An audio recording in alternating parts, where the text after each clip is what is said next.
Hey Wendy, Hey, hey, hey. how you doing? I'm fantastic, dear. How are you doing today? I'm doing all right. I'm doing all right. It's been a good day so far. Where in the world are you now? I think I hear some foreign accents in the background.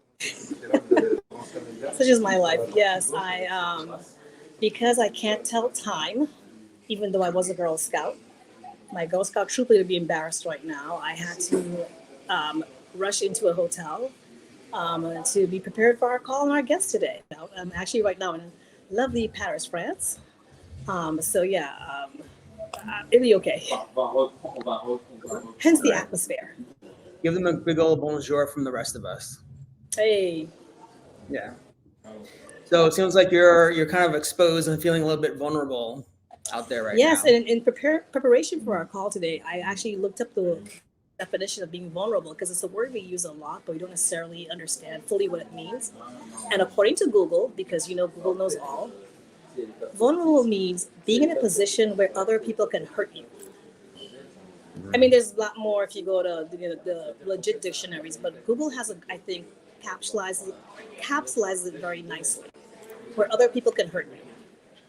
And Hmm. I think we've all experienced some level of being vulnerable with friendships, Mhm. family, colleagues, just about everyone. Yeah. Do you think there's a difference between being vulnerable and being exposed?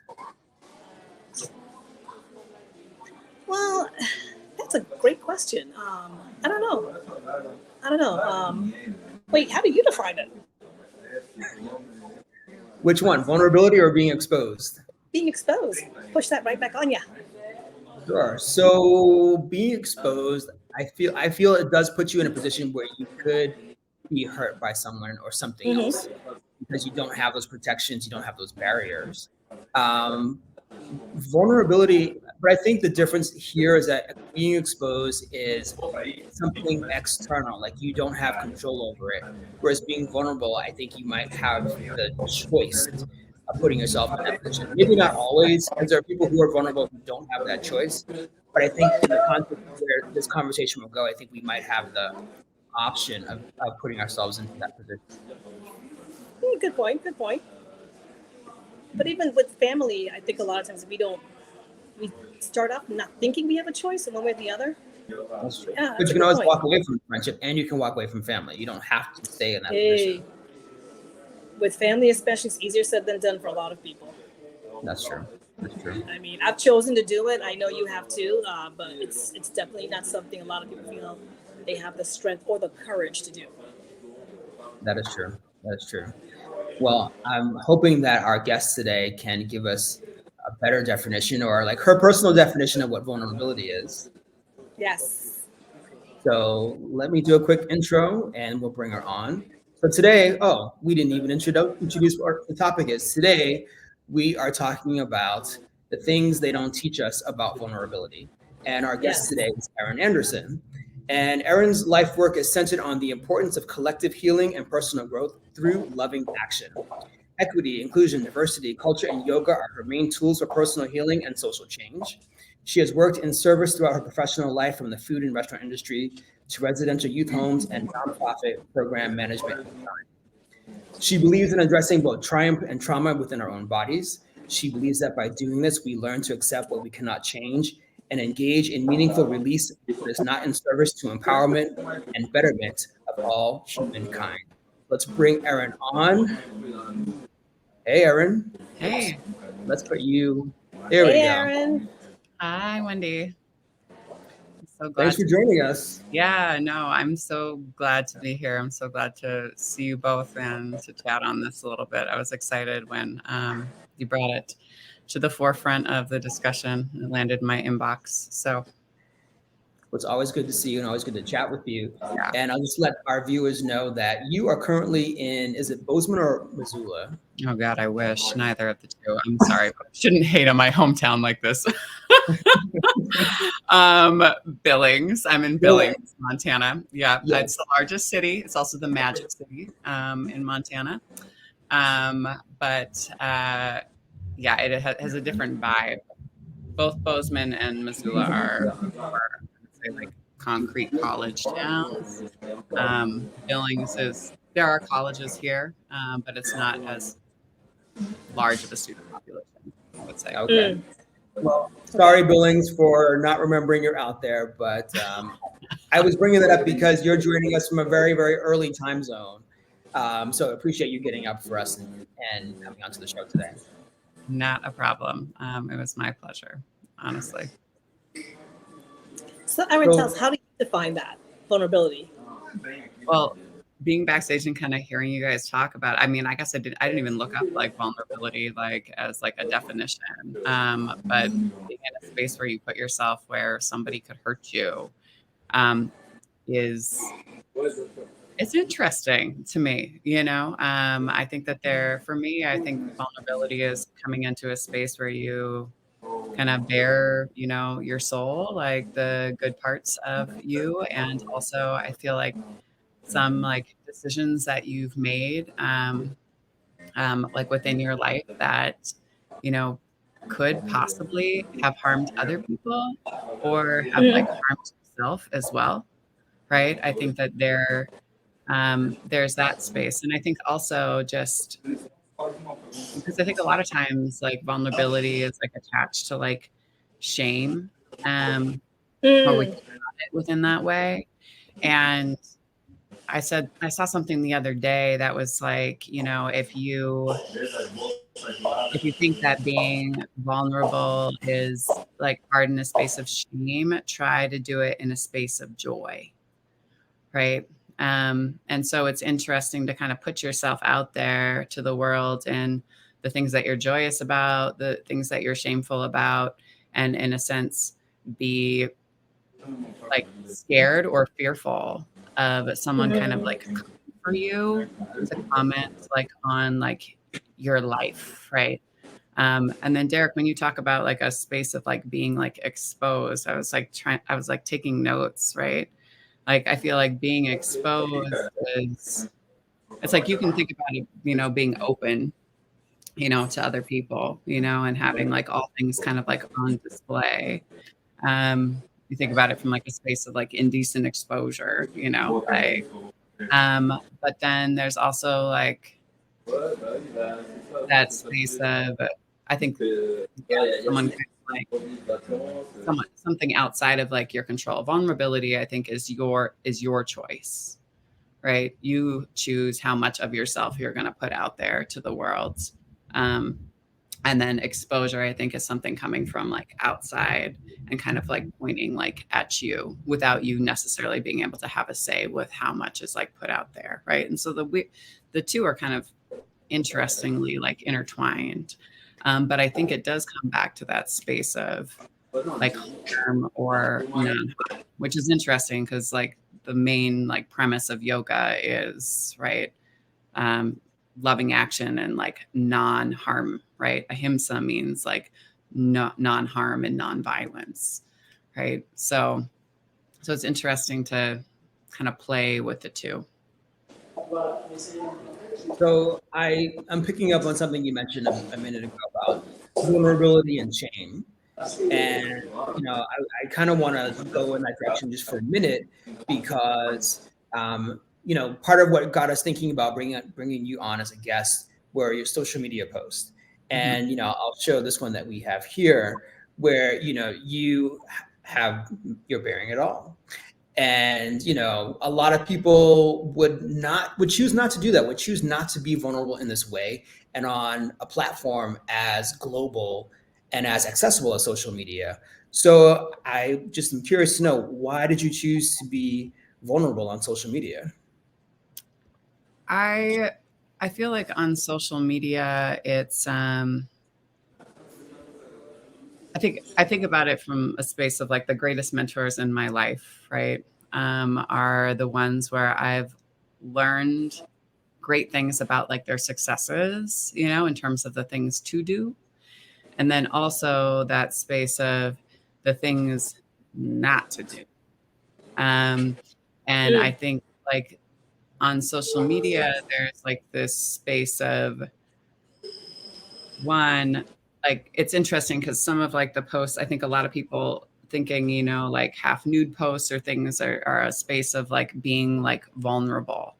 right? And for me, like, it's one, I think like a lot of like the body poster, I want people to feel like comfortable like within their bodies and not be like shameful like about like their bodies. And I think, people go out into the like into different spaces, like in terms of like body positivity, it's like accepting like all of yourself. And I think it's like this very like base layer for us because we're such like a visual, like an aesthetic culture. When we think about vulnerability, we think about like, opening ourselves up and exposing ourselves, like possibly like comment and say negative things about our bodies. And there's a deep fear in that for us. Like that post was really looking at, bodies as art, right? And trying to get people like into more of a mindset in a space of, your body is a beautiful thing that, you didn't make or create, right? I was more of like a space of, this like bodies are like a larger creation of like energy and creation, and trying to get people like thinking about things in that space. Because I think when we think about things in that space, we can start to kind of like dive a little bit deeper into like more like vulnerable like topics around that. So I feel like a better like conversation around that photo, like in terms of vulnerable, is like I started kind of like posing like nude or semi-nude when I was like 19-ish with like a professor of like mine. And it was this space that was like really, really empowering for me at the time. And I think a lot of people had a lot of questions about our relationship. And there was a lot of judgment like that I was getting like from my friends, like attached to it. Like, but I knew what our relationship was, you know? And I also felt like it was interesting. Like, so that is like the piece of like the vulnerability that I think is more important to dive into, right? Like there's always a deeper like story behind something, right? Like, and I think the space of judgment, right, is the space that, that's attached to the story, is what people are like most afraid of, right? And I think that's that space of like shame. And it was interesting for me because I never held shame about doing that when I was 19, or my relationship with him at all, because I knew exactly what it was and what it wasn't. It's But interesting you use vulnerability and shame as sort of a juxtaposition, I guess. And it's something that I think we associate being vulnerable with shame. And I don't understand why or how, but I feel I like don't know. Brene Brown has a lot of like good, like kind of like research like attached to that. And I think that that's also like that space and that spin of like into joy too. Right. And I think that when, we talk about relationships within our life, it's like, the people in your family, and your closest friends who, you bare your soul to and tell things, like that maybe you're only telling your therapist, type of a thing, is like that space where someone could essentially, expose you or shame you for like, the things that like you've done, right? Like within your life. And I think the weird balance between like shame and joy, and vulnerability is like how long are we supposed to, I think shame is a deep emotion that teaches us, right, to not do, if we hold shame about something, you know, and if it's something that we've done, it teaches us, because it's so like uncomfortable, right? And it's so like gnawing, that it teaches us either not to do that thing again, right? But then the other side of it is like joy, and kind of like this weird juxtaposition of like, at what point in your life are you allowed to move away from a space of shame into joy, and really like celebrate like your life and know that you can change and make better decisions and grow and evolve and learn and teach like from that space, and I think that there's like deep joy in that. But there, I think we're always like we're such a fear-based culture, on so many levels. I think that there's always like that fear of, what if I'm exposed, and come back to a space of judgment. Or Derek and I were talking, prior to backstage, like, not just like a space of like, I just lost my train of thought. It's all good. Actually, I had a question that I wanted to ask, because you said that shame and joy are sort of, there's a balance between shame and joy. And I was wondering, would you say that it's only a balance, or is there a cycle? And then, because some people find joy in something and then people say, that's shameful. How dare you do that? And then go to that. The way I'm sort of seeing this, you have to go through that process of vulnerability to get back to the joy. Would you say that there's something along those lines, or am I looking at it from a different point of view? No, I think, I feel like, I don't think that like necessarily like joy comes from like shame, right? Like, I think that it's like shame is a space for learning. Joy is a space for learning, and I think like right in the middle of the two is a space of judgment. And I think that there's like that interesting like cycle of things, where we're either judging ourselves or we're judging other people. Right. And, for either living out their joy, or if you say like a space of, like we can go back to like the photo, like some people might be like, that's shameful for you to do, and for me, it's like, yeah, but it actually like celebration of like myself, knowing all the things about myself, right? I still find joy in that. Right? I thought it was hot, just so you know. Thank you. I thought it was great. I actually did. I remember seeing and thinking, I'm like, good for her. Good for her. Thank you. I think that there's like that space of just like embracing like the wholeness of you, and knowing that like, this stuff is, life is messy. I think there was I sent you a post yesterday, Derek, just like kind of leading up into this conversation of a counselor. I think she's like a social worker that was doing a workshop like on relationships, and it was a conversation around like vulnerability, and they said like, I think a lot of times people think that's like vulnerability is like, okay, she was saying, I'm going to take all this stuff that I'm working on. I'm going to go over here. I'm going to organize it.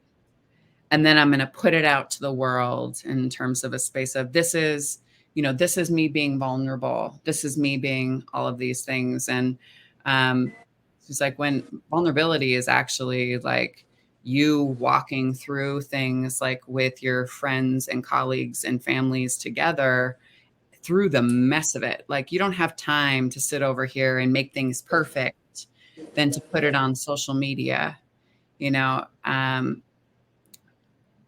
then say, this is me being vulnerable. I think that it's more so a space of like, I think a lot of times vulnerability is addressing things in the moment, as they come up for you. And, because the moment's everything, the past is the past. True. And a lot of the times like stuff from like the past is the stuff that we find like most is the stuff that we're going to find where our shame is going to live. Right. But being able, I think that the space of vulnerability is being able to like address it in the moment, to say, hey, like this happened, and am I proud of like this space? Or, another thing is, yeah, this happened, and I felt no, I felt no shame about this, and I think it just opens things up to like a larger discussion, right? Of more along the lines of relationship and how we actually like hold one another in those moments of, of the mess. Just in thinking about how you just mentioned holding each other in the mess. I know that you teach a lot of yoga to groups, to individuals, and there's a responsibility of holding people through those moments and through the things that they're dealing with that way. Is there a connection between yoga and vulnerability, or does yoga help with vulnerability, or do you see any connection there whatsoever? Great question. Yeah, I absolutely. Right. I think a lot of people like, I think one, it will always go back to like a space of body, right? Like the thing that I think keeps most people out of a yoga studio, right, is one, your body is somewhat like exposed, right? And you're, comfortable or not comfortable, being in a down dog and, having like your butt up in the air and, being in positions that I think a lot of people might think, if you're just doing them out in public and it's not like yoga, right? Or if you're doing them like naked, like there could be like shame attached to that, right? Yes. Um, Yes. and so I think once people kind of get over like that hump of things, right? Then you're in a space where, there's so much somatic stuff that like happens within like a yoga studio and in terms of a space of like healing, right? Since we all understand that like the majority of like our shame and our emotion, yeah, can live in our minds, but like where we hold all of it is within our bodies, So I've definitely been in, and I think that a lot of times, like I was in a breathwork session that I was not leading, I was participating in it in October of this past year. It was like really intense. It was like breath work and like sound bath and all these things. And I remember like as I was laying there, my legs started to like quake, like really heavy. Oh wow. And I was in a space where I'm like, am I gonna have a seizure? I was clear minded like about it. But anybody like seeing that, right? There could be a interpretation of, like that might be like really like shameful, right? I think like the other space like in yoga too is, you like hear it all in a yoga studio. Like, and it's like all of like your bodily like functions and all the things like come out, and there can be a lot, like there could be a lot of shame in that. And at the same time, I feel like the body is like the greatest like unifier that we have, right? To understand that we're all human beings, like in like these bio, suits, like some people always like describe it, or I think like the other thing that I think about often is like in big back bends, like because we hold so much, like, and this is the one that I think, and I'll say it in some classes, like after I've had students in the class for a minute and people, and it's interesting to even see how people like react to it, right? Because there's so much body space around it. But like big back bends, I have been in where I don't know if I'm going to like orgasm or throw up. That's a big range, Erin. That's a very big range. It's a huge range, right? It's a huge range. But I think a lot of people come into like that space and they're like, oh my God. And then, you'll breathe through it, whatever like kind of like happens, right? In any like space. But it's it's interesting, but I think that's where people like close off to it. They're like, oh my God, nope. You know, and I think that there's, but that's a huge range, right? Yeah, Like a space and a side of like pleasure, that's like everyone experiences within body, that's, you know, could be seen as very shameful, right? And then the other side of, you know, like purge and release, that people, you know, essentially is shameful too. Like, oh, you can't handle your shit, you know, you must be going through something. Maybe you're sick, you know. So it's a really, like, I think within yoga, like there's a really interesting like schism, right? At either side of like the line with things, you know, like where there's shame and pleasure and there's shame and sickness, right? And your body like brings all of that out. And so I think when I like come into like spaces of vulnerability with body, it's like I want people to be more in touch with their bodies, you know, to understand like that we all go through these things, right? Like, and when you think of release, right? And like there might be joy attached to that, right? Like, cause you're like, finally, like this is done and like out of me, you know? And there's also like that space of, you know, a space of like pleasure. There's obviously like joy attached to that too, right? But I think that's the circle, right? Because even like too much pleasure can probably not be good for you. Too much release, right? And purge, not good for you either, right? So it all comes back to this space of non-harm, right? And I think coming back to like that space of how we hold each other, right, is to not cast judgment, but to hold one another and see the bigger picture and to understand, you know, even at the very surface level of body, you know, how we can show up for one another to hold each other in vulnerability. Erin, what do you think that they didn't teach you about vulnerability that you wish you knew early on? But I think that being vulnerable helps. I think being vulnerable helps other people. Like it helps you, right? In terms of a space of being able to grow, and True. to change and, you know, and to move past things that might be holding you back in your life. But it also helps other people. You know, I think when, you know, my like dear friend and like mentor, you know, Malia Lazu always says, you know, model the behavior. You know, if you know that this has like helped you, most likely, you know, it's helped other people. Or That's very true. Very well said. To help other people. It might not resonate with everybody, you know, but like your story isn't everybody's story, but there will be some crosshatch somewhere along the lines and along the way. Andrew Cohen has like the 5 tenets of like yoga, or to life. And the first one is, do you want to be free more than anything else? And I won't go through all of them, but the last one is, if you can't do it for you, can you do it for other people?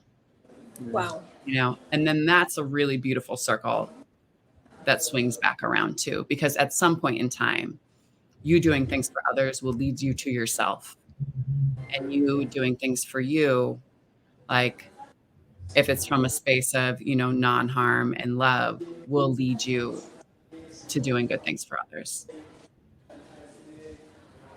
That's beautiful. That's beautiful. Wendy's moved. Kumbaya! I know. No. It's pretty deep, man. It's pretty deep. Yeah. No, really appreciate your insights and for your sharing your vulnerability story and for being vulnerable with us today. We'd love to see you again. We love seeing you all the time, but we'd love to see you again on the show when you have a chance. I love seeing both of you. Yeah. We'll have to go so out much. and be vulnerable and experience joy and whatnot in different countries together. Yeah, absolutely. This has been great. You too. Really, really great. Thank you. Thank you, And Erin. And for those of you who are watching, if you have questions and would like us to forward them to Erin, please leave your questions in the comment field or the question field on whatever platform you're looking for. And please remember to like and subscribe to Things They Don't Teach Us so you can be aware of when the next episode drops. Thanks, everyone. We will see you again soon. Bye, Thanks, everyone. Derek. Bye.